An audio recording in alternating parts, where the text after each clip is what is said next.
viewers, and welcome. Wherever you are, welcome to this live stream show, Skeptics in the Hub, with a fabulous guest. I'm a bit more than pleased. I'm beside myself to be able to announce that tonight we have Professor A C Grayling, who, as you know, is the first master of the new College of Humanities, a vice president of Humanist UK, a former professor of Birkbeck College. The list goes on. And of course, he's a multiple author. I have one of his books here, which he signed for me here. And we can link to his sites where you can buy his books at the end of the show. Anthony, welcome. Thank you for having me. It's our pleasure. It's our privilege to have you. So the plan is, as you know, because we've chatted about this before, for me to screen the views of a non-philosopher, a retired science teacher who's interested in philosophy and keen to learn about philosophy, but may be wrong. But, you know, if I'm wrong about some of these slides, that I won't be insulted, because I understand that's how we learn. We learn by being wrong. So I'm prepared to be wrong. Shall I show the first the Yes, slide? Yep. Okay, here we go. Right, you can see that? Yes, indeed. Good. I just get my laptop. It's gone to sleep.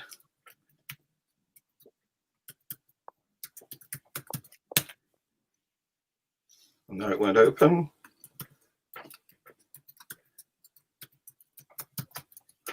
Right. Okay. So now the reason for this is because I get involved in discussion with a lot of people who subscribe to a religion. This is because my current role is publications director of Atheist Alliance International. So it's my job, really. And I don't think of myself as an atheist so much as a science teacher. I'm still teaching science. That's my mission. But many of these believers use philosophical arguments to support their beliefs. And I think that their understanding of philosophy isn't quite right. But as I said, I'm not qualified in philosophy, and nevertheless, I'm an admirer of it. So let's see how you respond to some of my slides. That's not contentious, is it? No, and I would say that almost any form of inquiry involves thinking, disciplined, rational, organized thinking. So philosophy is not alone in that. No, indeed. And we want thinking, we want thought, particularly logical thought, because that's the best sort of thought, isn't it? Yeah. Good. Well, we're on the same page at the start. Okay. Now, I would say that thought can lead to argument. What are they called? Syllogisms and things like that. And my view is that you need argument to support a proposition that is dubious. Its decision hasn't been made yet. The jury is out, as it were. Whereas evidence is something that supports propositions that have been established. Now, that's because I want to distinguish between these two nouns, and that may not be such a straightforward dichotomy, but that's the position I would like things to be in. Okay, well, let me say first that the word argument is ambiguous, as between a quarrel, you know, when people are disagreeing with one another and taking opposed views and getting a bit heated and so forth. So argument in that sense, which is not the sense that we're talking about. We're talking about a structure of premises, yes, from which a conclusion is drawn. In the case of a deductive argument, the conclusion is simply a rearrangement of the information in the premises. There is never any factual novelty in a deduction just a rearrangement. There can be plenty of psychological novelty in a deduction, because you may not realize, if you put the information together in a certain way, what the conclusion is. I mean, every detective story is the story of the detective resorting and resorting the information in the premises until the conclusion falls out. An inductive argument, on the other hand, goes beyond what's in the premises. So just generally speaking, an argument is a structure of premises and conclusion. And when you have, in logic, when we're teaching logic, we distinguish between the formal properties of the argument and whether or not the argument is sound. So it's a formal property of an argument whether or not it's valid as to its form. And if you have a valid form of argument and you have true premises, that is, if you have good evidence in the premises, then you are guaranteed a true conclusion. So soundness is something which is additional. I'll give you an example. Here is an obviously valid and sound argument. So all men are mortal. Socrates is a man, therefore Socrates is mortal. You can see the conclusion, just a rearrangement, and it's valid and fine. Here's another argument which is valid, but you can judge whether it's sound. Nothing is brighter than the sun. A candle is brighter than nothing. Therefore, a candle is brighter than the sun. Yes. Now there you can see it's valid as to its form, but it's unsound, because in the premises, a fallacy has been committed. It's called the fallacy of equivocation, because the word nothing in the two premises has different senses. Yes. That reminds me of an old television advert. There was a commercial for, I think it was Anodin, and the commercial said, "Nothing acts faster than Anodin." So the deduction was, take nothing. Exactly. So look, this is my attempt to separate argument from evidence. And there's a lot of contentious statements in there. I think you will pull that apart. Right. So I think that what you've got at work here under your argument column, if you were to substitute for the word argument the word hypothesis or speculation, but so let's say hypothesis, because you're quite right, an hypothesis or a speculation would be something which you might come up with, in the brain. You might think about it, and you might suggest some things that would support your hypothesis or give you some reason for thinking that it's not false. So these are the premises that are awaiting falsification. But then, of course, you do have to be clear. So you have to, clarify the component ideas in the premises, and you need to obviously make observations to see whether or not they will stand up. On the right-hand side, your right-hand column there, so I'm just having a quick look at it. The assumption that lies behind the way you've structured that is that something has presented itself to you, as it were, from without. So, something which counts as objective or as sort of visibly established out there, which is in its way, from the point of view of its degree of persuasiveness, it's quite coercive because it's an external fact. I think that's the idea that you've got at work there. Yeah.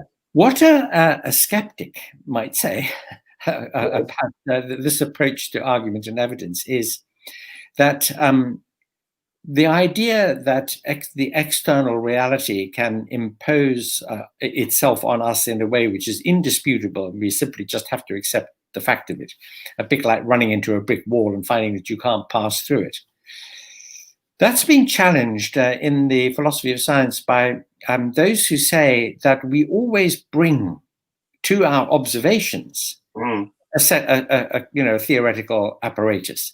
That we never just see, we always see as. It's always highly interpretative already. And that in fact what happens in the process of inquiry is that we are supposing things to be a certain way, and we need to check. And therefore, we've got to test, and we've got to challenge ourselves, and we've got to look for falsifying evidence to see whether what we're thinking might be wrong. And it's by that means that we uncover what really does count as evidence. And that's quite a tricky thing in a way, because there is a paradox. It's called the paradox of the ravens, which applies to the question of evidence. It's quite interesting. I mean, if I say to you, all ravens are black, and you say, fine, then I say, well, that entails, because that's logically equivalent to saying that anything which isn't black is not a raven. So if I can point at anything that is both not black and not a raven, then that confirms my hypothesis that all ravens are black. So I point at my shirt and say, this is white and it's not a raven. So that confirms that all ravens are black. Obviously it seems not to, but logically speaking, it does. So that's what's called the paradox of the ravens. So that's one of the occasions when logic seems to fall down. But I'd like to mention Becquerel, who discovered radiation by discovering a photographic slide in a drawer in which he put a piece of uranium-containing rock, and some days later he pulled the slide out, thought it was not exposed, but developed it anyway, and found the shape of the radiating rock. Now, in that case, what preconception was he bringing? He had a puzzle. He didn't know what might have caused this mysterious development of slides. So what was he bringing to that? Okay, well, it's a great story, isn't it? Because the rock took a selfie while nobody was looking and photographed itself, which is wonderful. Now you could imagine, if you remember Popper, and his distinction between what he called the psychology of discovery and the logic of discovery. So the psychology of the discovery is that it might be pure accident, as in the case of Becquerel, or you might dream that you see a snake eating its own tail, and this gives you an idea about molecular structure, and so on and so on. So wasn't it? That's correct. Yes. So the idea of how you might stumble across an idea is one thing. How you confirm it, how you look for an explanation that will stand up in the light of the evidence is another thing. So in the case of Becquerel, he could have thought that there were lots of hypotheses. Somebody could have snuck into his study and done something strange, or a ghost might have done it, or he could just be had too much beer, or there are lots of different hypotheses. But the one that looked most interesting to explore, and which subsequently, of course, yielded to test, was that the rock was radioactive, and that's what had caused the image to appear. Right. So he brought options to the table, I suppose. Yes, because unless you can exclude, some sort of possible explanations, you're not going to be able to narrow down to the things that you could really identify and test. Okay, so we'll agree about this, won't we? That science constructs models and then tests them. And this is a saying that a couple of weeks ago I had Professor Lee Cronin from Glasgow University on this show, and he's researching the origin of life.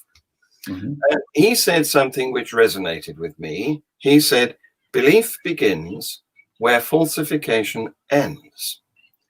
And I've had my own version of that for some time, which I quoted back at him. And he said, whoa, my version is, beliefs are opinions about the unknown. Well, firstly, I must confess to you that that's the line there, belief begins where falsification ends. Insofar as I can attach content to it, you might perhaps be able to explain a bit more about what he meant when he said that. But firstly, we notice that belief is a psychological state. You can Yeah. believe things that are true. You can believe things that are false. You can believe things that are absolutely absurd. Yes. So belief is just a psychological state. Knowledge is a relationship between a state of belief and something independent of it, something which has to be true if it's going to be knowledge and not just belief. Now, there are very, very few cases where we can have complete verification of something that we believe. And therefore, most of what we believe, even, about the Higgs boson and all sorts of things that are found in science, there tend to be things to which we attach a very high probability. Yeah. This takes us back to your earlier slide where you talked about rationality, because that's a very interesting concept and it applies here to the question of belief. If you think of the word rational, first part of the word is ratio, which means proportion. Yeah. A belief is rational to the degree in which it is proportional to the evidence that you have for it. So the higher the more proportioned it is to the evidence you have, the more supported the belief is, and vice versa, of course, for a weak belief. So I think perhaps an alternative thing to say is that belief is what you have until it is challenged or tested, Right. And belief has no kind of degree of probability until you've looked for the evidence and you've thought about what kinds of reasons you might bring in its favor or against it. Yes. So until rather than begins. Yes. Interesting. I'm writing that down. Because of course, falsification, in Popper's philosophy of science, he says that if you have an hypothesis, you should try to find out whether you can show it to be false. So try to falsify it. Yes, it must be investigable.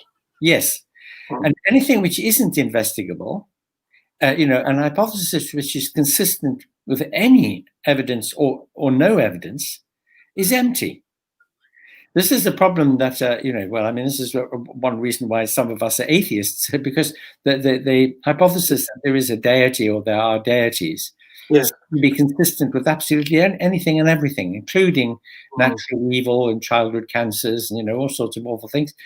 So nothing whatever seems to count as what would disconfirm the hypothesis. Popper said, a theory is only properly scientific if you can say what would show that it's wrong.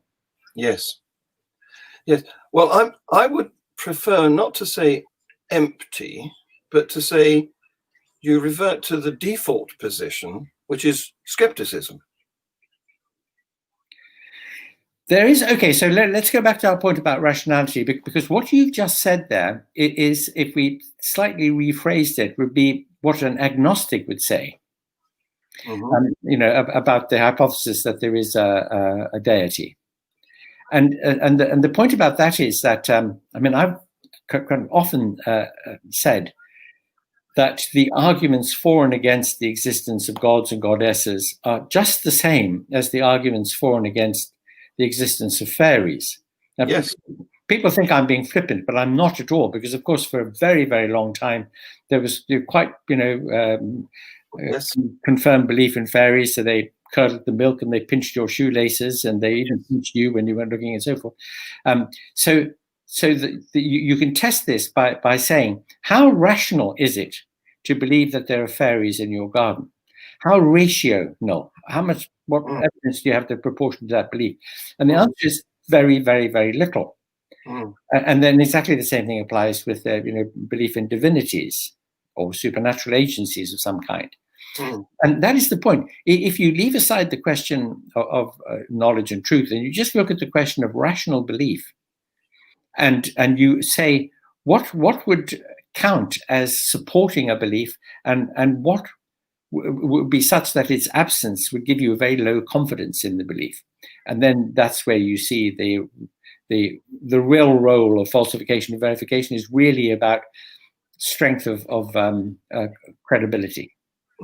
Well, if we consider belief to be a scale, then the needle can move from one pole to the other.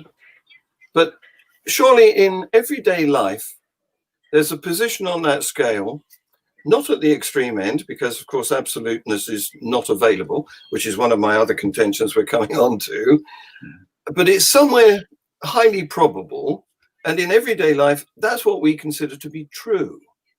But that's another slide I'm going to show you in a minute. Okay, but mind you, you've put your finger on something important there, which is that the really significant thing here is how much credence, how much, where on the probability scale we're prepared to put the needle with respect to some belief. Yeah. Yes. And that's why I would rather use belief. I mean, I know this isn't what the dictionary says, but in my ideal world, if you gave me a magic wand, I would change the meaning of the word belief and apply it only to things that are really dubious. And those things which have been repeatedly shown to be correct, like evolution, for example, I would say they don't require belief. They've gone beyond the need for belief. Mm.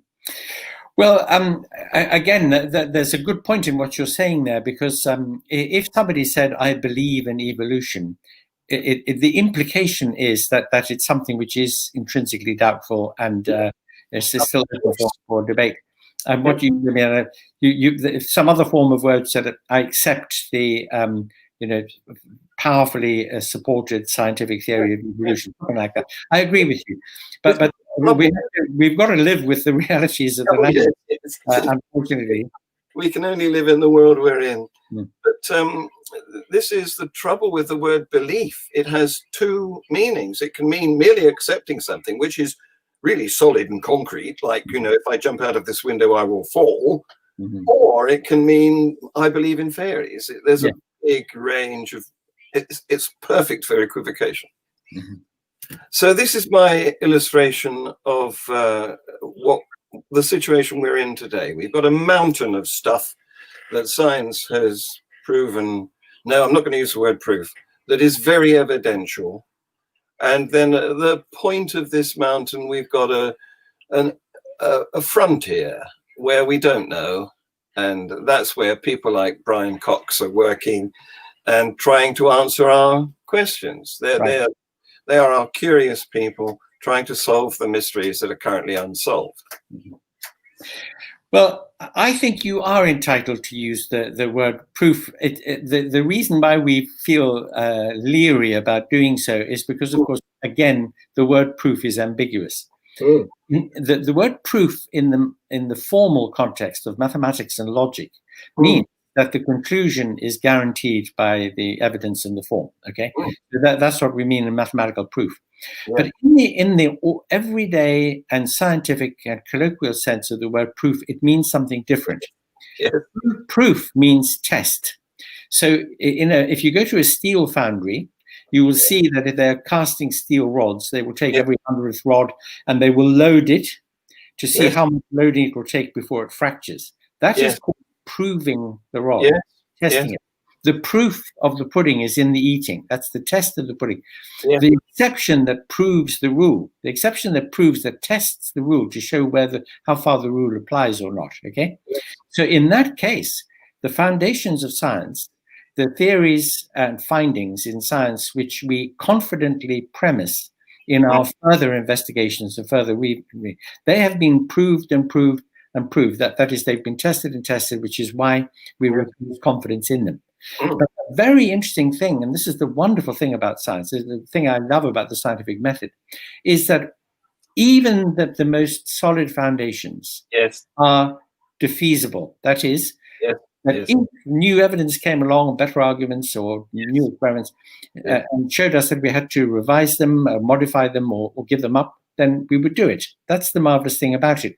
Whereas dogma and faith is characterized by a refusal to let anything count against them. Yes, they won't accept criticism, but science is always provisional. We don't shut the door on anything. And as you say, that's one of the wonderful things about it. So this is another of my contentions. What do you think of that? Because I contend that so far in our examination of the natural realm, we haven't found anything, we haven't got observations of anything that's absolute. We can speculate that there's an absolute speed for light, and we can speculate that there is an absolute zero for temperature, but we haven't actually managed to observe either of those. We've got close, but we haven't actually managed to observe either of those. So if you discount absoluteness, then truth becomes entirely relative. Well, okay, so this is an interesting and complex one. Let me take a couple of steps back so that I can have a run at this, okay? Okay. And ask you to think about the following three words: true, beautiful, good. Now, each of those words has a multiplicity of meanings and of applications in different domains. Think of the word beautiful. If you think of a beautiful face, a beautiful sunset, a beautiful painting, a beautiful piece of music, it applies to lots of very, very different things. And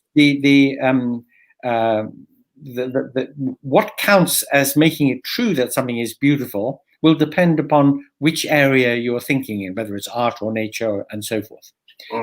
Now, if you think about our saying such and such is true, so let's just take the letter P to stand for a proposition, okay? P is true. Well, in what domain of discussion, of discourse, inquiry, does P come from? Does P come from, let us say, arithmetic? Well, what makes P is true in arithmetic are the rules that govern our use of the numbers and operations and so forth. Yes. What makes P is true in morality? For example, it's wrong to tell a lie or something. Yeah. What makes it true if we're talking about there are trees in the forest, in the case of nature? Do you see? In other words, the concept of truth, the very word true is like a placeholder. It's like an empty box, and you have to look at the more specific thing that you will put into the box in place of the word true, because it's so general. So that's just one remark to make. Another remark to make is that, of course, we treat truth as a great value. We think that the truth is always more valuable than falsehood, even though very, very occasionally a falsehood can be a good thing. You know, the classic case is where somebody says, does my bum look big in this? And you say, no, and you're not telling the truth, but it keeps the peace. Okay, so the kind of case where sometimes truth can get in the way. And indeed, of course, sometimes telling the truth can cause harm. So there's a joke about that.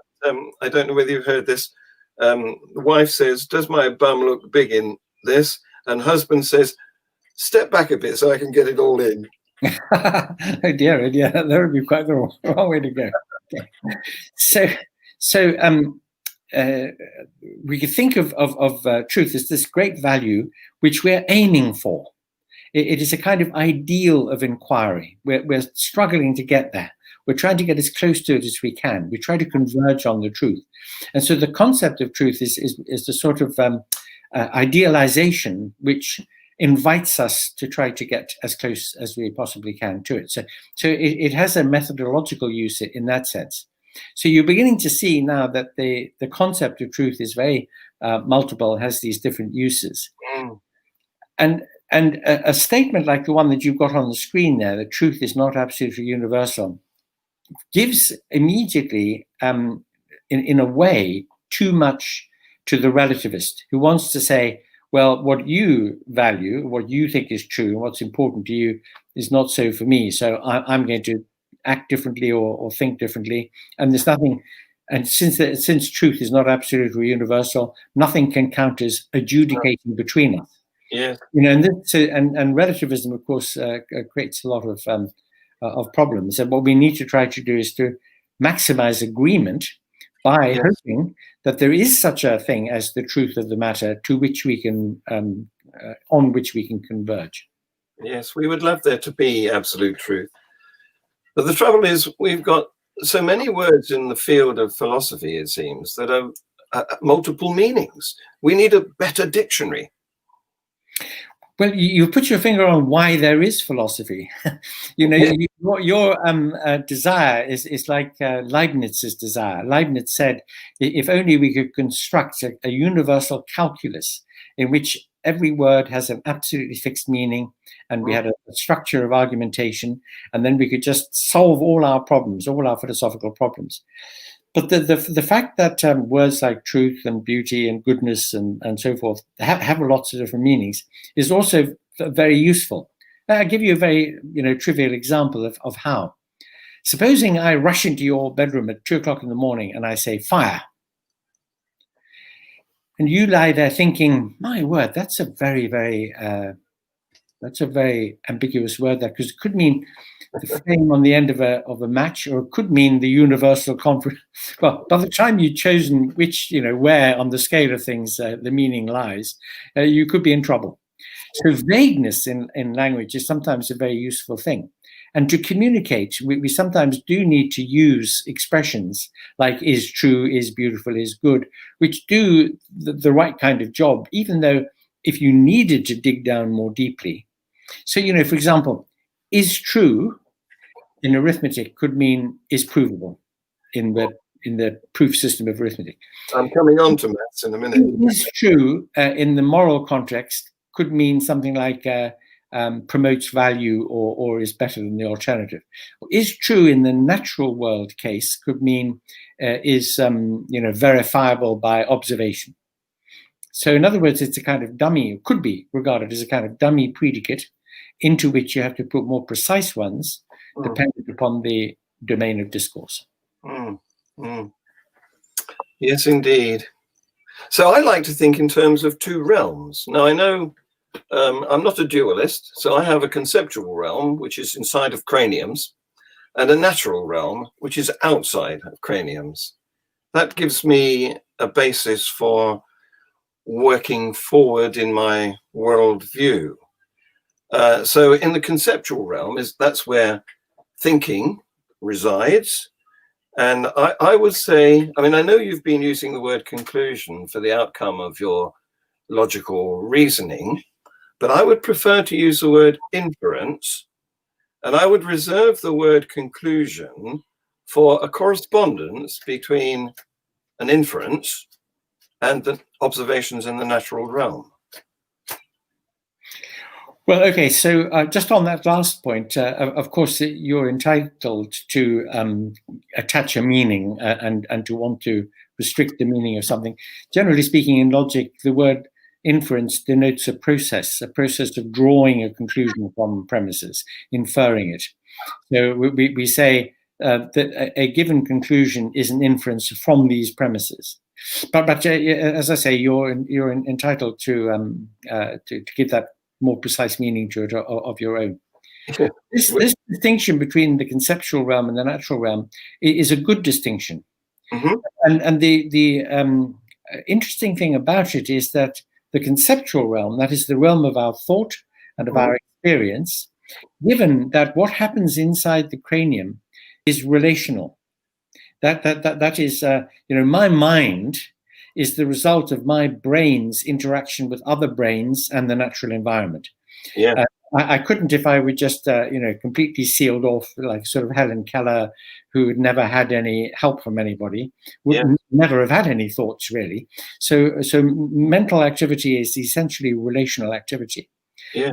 But the conceptual realm, which is created by these relations with other minds, other brains, the world around me, is a much bigger, more important, more richly textured thing than the natural realm.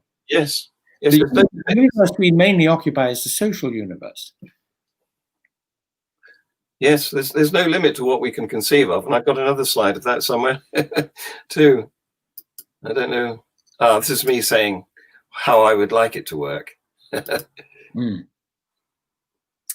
I can see where you're getting at. The theme which is running through your slides here is this idea of what we might alternatively put by saying hypothesizing, supposing, speculating, wondering, and this is coming from us, so to speak. So we are making things up, but and some of it happens to match up with what's out there, and a lot of it doesn't. Whereas what's coming at us from the outside world is objectivity, fact, reality, and it's the final test. So I see the theme which is emerging here, and on the whole, of course, it's right. I mean, what we want is always to discipline and guide and check the things that we think and hypothesize by the way our testing of the world results. Yes. You can see, I apologize for the use of the word Trump in this little phrase, but you can see that I would often get accused of scientism because of my attitude. No, but I mean, the point is that ultimately the empirical test, which is what making observations in the laboratory or in life comes down to, that if we substituted for the word thought, we substituted speculation or hypothesis or a will to believe something, then of course, the facts as we collect them through observation must trump those things. I mean, again, if I say, well, I would love to be able to fly, or I think I can fly, or when I've had my couple of glasses of wine, I think I am flying or something. Well, actual observation would pretty soon correct me, wouldn't it? Yes, so in that sense, all right. Yeah. Yes, indeed.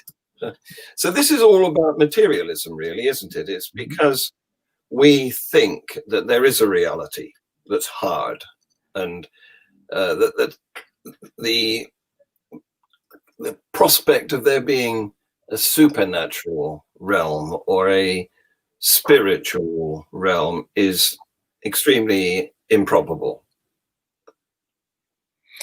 Well, you might go further and say irrational, because it's such a low probability that to give it a degree of credence, to premise your actions on it, to structure your life on it, would be quite literally irrational, because it's not rational to do it.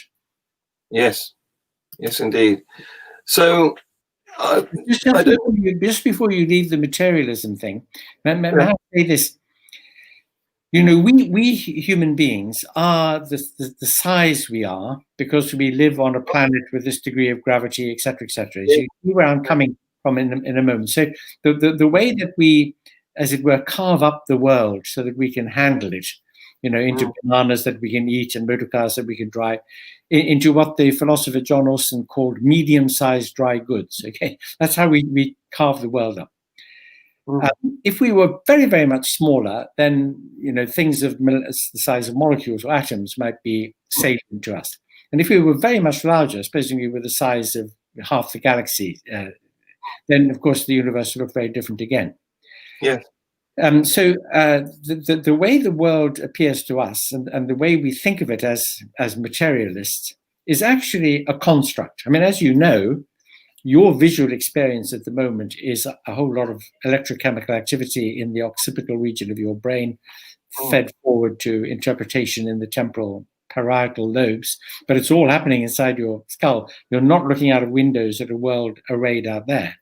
And so what is outside your head is nothing like the way that your brain interprets and constructs it. So it's the very interesting fact about us that our treating our materialism as the hard and fast, the factual, the basic, the observational, the check on our experience is kind of odd in a way when you consider that it's actually a virtual reality. It's a representation, yes. I think it was Alice Roberts who wrote a book on why we are how we are, why we are the size we are, and it is to do with the gravity of Earth, but it's also to do with the amount of oxygen in the atmosphere and the radiation of heat from a body of such a volume and surface area. That's right. So this, I don't know, you're going to, please see if you spot the circular reasoning in this.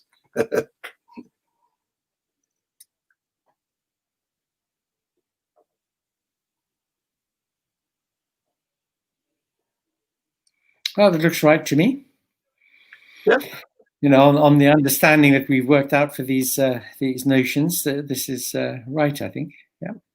Good. I was fearful that I've assumed materialism in order to prove it. So there you go. Materialism is reasonable. So that's non-dualism, isn't it? We don't think there's...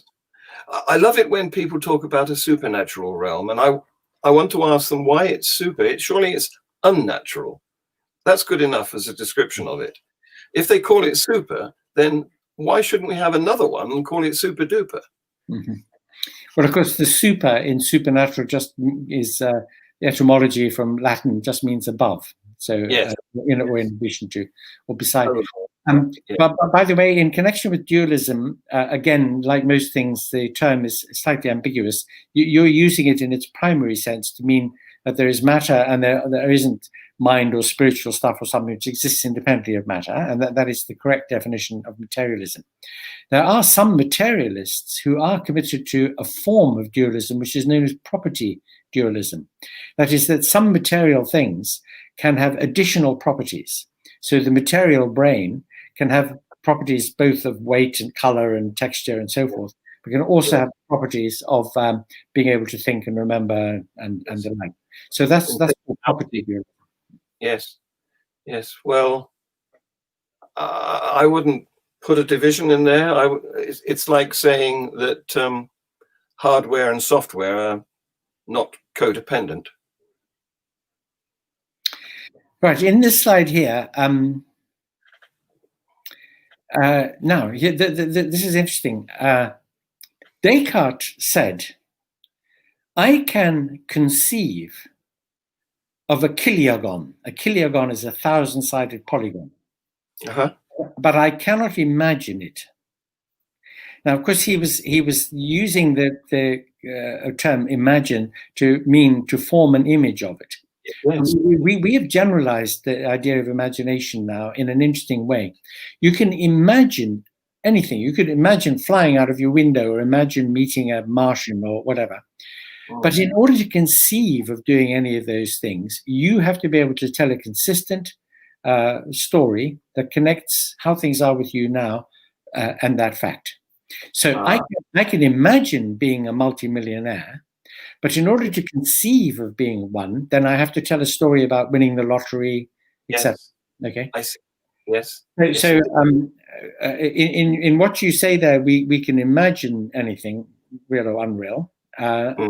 And so then the question of distinguishing it, of course, you're dead right. You have to try to see whether or not it matches up to how things are in reality. Yeah. Yes, yes. So there's the Penrose triangle, which of course we can conceive but cannot make. Yeah. It can't exist. And here is something else that we could conceive of, which is purely fantasy. Yeah. Well, I mean, now our Humpty Dumpty there is a case of imagining rather than conceiving, because we can't imagine an egg prancing about like that. We can imagine a human being looking like an egg and prancing about like that, maybe. The thing about the Penrose triangle is that it only works in 2 dimensions, of course. The point about it is that you can on a 2-dimensional plane, you can construct a figure that looks as if it were 3-dimensional, it would have this very curious property. Yeah. It's an optical illusion. Yeah. Right. So we've talked about proof, and I would put proof firmly in the conceptual realm because of the lack of absoluteness in the natural realm. And I would say that logic and maths depend on proof, which makes them also conceptual. Right. Okay. So there would be people who would immediately say, this would take a little bit of unraveling. By proof, now we're talking about proof in a formal context, which is what logic and mathematics are. And yes, logic and mathematics very much depend upon proof. That is true. What I think you're getting at here is the idea that the process of proving is something that we do. It's an intellectual process. It's a mental process.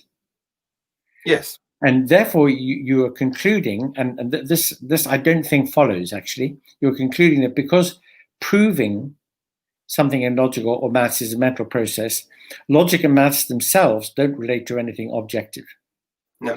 Now, as you know, that there are plenty of people, including Plato, by the way, and others, who think that mathematics is independent of our minds.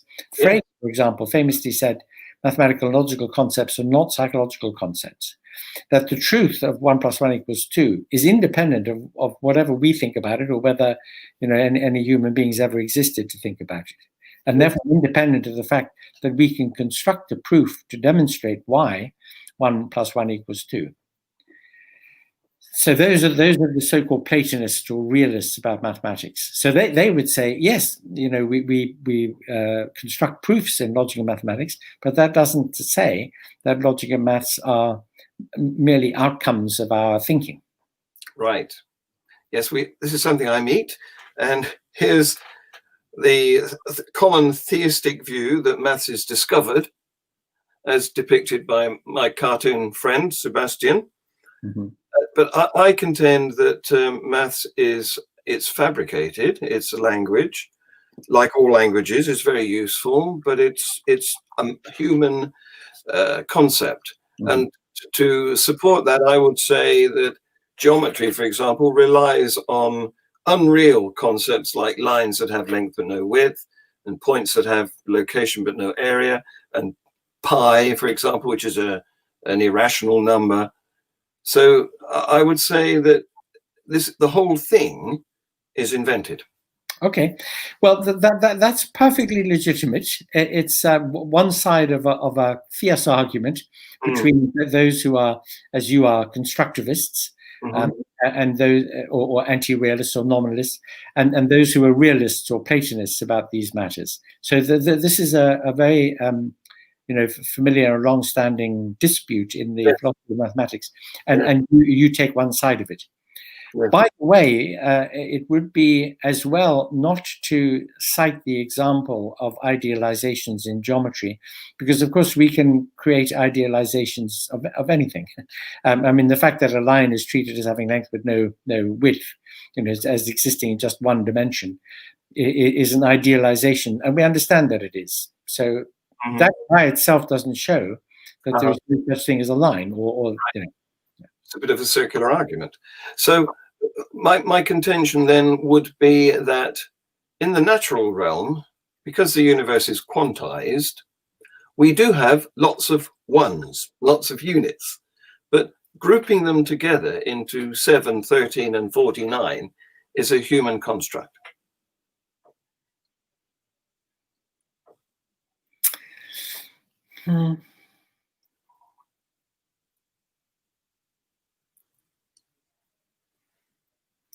Well, supposing as good materialists, you and I are also pluralists. So we don't think with Parmenides that there's only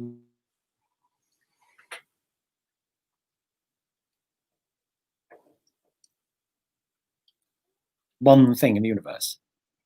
We agree that there is more than one thing. And if we're pluralists, then we're committed to the idea of the objective existence of a quantity.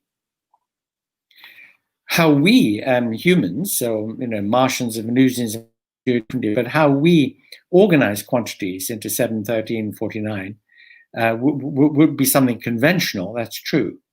But the fact that there is a plurality, a quantity of things, is not something which depends upon us, on the fact that we count. That's what a realist would say about the nature of the universe. Right. Well, there is a plurality of things right now, but according to what we think we know about the origin of the universe, it hasn't always been that way. At one stage, there was one thing, and it was this mysteriously difficult to define thing called energy. And then it condensed, to misuse a word, into matter. And at that stage, maybe pluralism began to evolve. Well, these discussions always end up at the beginning of the universe, don't they? They do, yeah. Well, no, I agree with you. It may very well be that at the point of the Big Bang or before it, or some earlier phase of the universe's history, there was one kind of thing, energy. And because of the kind of thing it wasn't separated into discrete units. That may very well be so. And that only when it had phase transitions that occurred such that things like particles began to appear, that you got a plurality of individual things. That may very, very well be true, for all I know. But it remains the fact that if there was only one kind of thing, one is still a quantity. So the argument that the realists about these matters would put is to say that it doesn't matter how many things there are in any given quantity, whether 1 or 7 or 13 or 49, but there is quantity. It is we who have come up with a conventional means for grouping it and counting it. For example, the reason why we have 60 minutes in the hour and 50 seconds in a minute, we all know this, comes from the Babylonian way of doing things. Yeah. And the reason why that is so, of course, is because if you hold up 4 fingers and then 3 sections to each finger, so you've got 12 sections on your fingers, and you use this thumb to count them, and then you've got 5 digits on your other hand, and 5 12s are 60. So you've got a very natural counting system just on your hands. Yes. So that's a purely conventional way of doing things, and the decimal system is a different but purely conventional way of doing things. So to that extent, you're right. How we count, how we quantify, is a conventional matter. But the fact that there are quantities to be counted is a different matter. Right. The fact that we can count is not what creates the quantities. No. Right. So what about 0 and infinity then? We couldn't do maths without them, but they are entirely, they are, you can look back in history and see when they were invented. Yes, indeed. Well, 0 at least has a kind of, comprehensibility to it. Infinity, of course, doesn't, as you know. So we're now getting into the complexities of Cantorian set theory about what kinds of infinities there are. And we can think, again, you mentioned irrational numbers. Well, that's rather different from, say, the imaginary number I, which, like infinity, is a device that helps to do certain kinds of mathematics. And denumerable and non-denumerable infinities have doubled the size of a given infinity. So, for example, the infinity of integers is equal to the infinity of even integers, and all those things result in there being very, very useful and powerful fictions that you can appeal to in doing maths. 0, I think, is much more easily comprehensible because it's just the empty set. So we have a conception of that. Again, however, it is useful in mathematics. These things you're dead right about it. Given that they're useful, given that they're fictions, they are things that we have devised and developed. We, the human mind, has devised and developed to be able to deal very well with more complex quantities. Think, for example, of topology in mathematics. Very, very weird shapes and surfaces, and things like multiply complicated Mobius strips and what have you, and all that. It may very well be that these things are encountered in reality, in quantum physics, or in strange realms of space. But they may also just be mind games created by the mind, as you suggest, which we've extrapolated from things that we meet with and wish to describe. Yes. Well, you have been fantastic, Anthony. I'm deeply indebted to having you on the show as a guest, but we are coming towards the end of our time now. I just want to ask you one question, which came out of your recent encounter with my friend Mark Darcy. Oh yeah. When you revealed that you asked your religious teacher, "How can you believe this?" But you didn't reveal his response. What did he say? Okay. So yeah, it was quite an interesting response actually. He said, but because I have to just to enrich the story slightly. You know, when I said to him, I think I was about 13 or 14 at a boarding school. I'd asked the chaplain of the school to give me a reading list, and I'd gone through it very, carefully in the school holiday. I got back to school. I went to see him. I said to him, "I've read everything you've asked me to read, and I have to ask you, how can you believe it?" And because I said, I've heard this story lots of times before, because I was a big aficionado of Greek mythology. And the idea of a god making a mortal maiden pregnant who gives birth to an heroic character who, among other things, goes to the underworld and so on. Well, I mean, Zeus was always making mortal maidens pregnant, giving birth to heroes like Hercules, who did go to the underworld. So what's different about the Christian story? It's exactly the same story.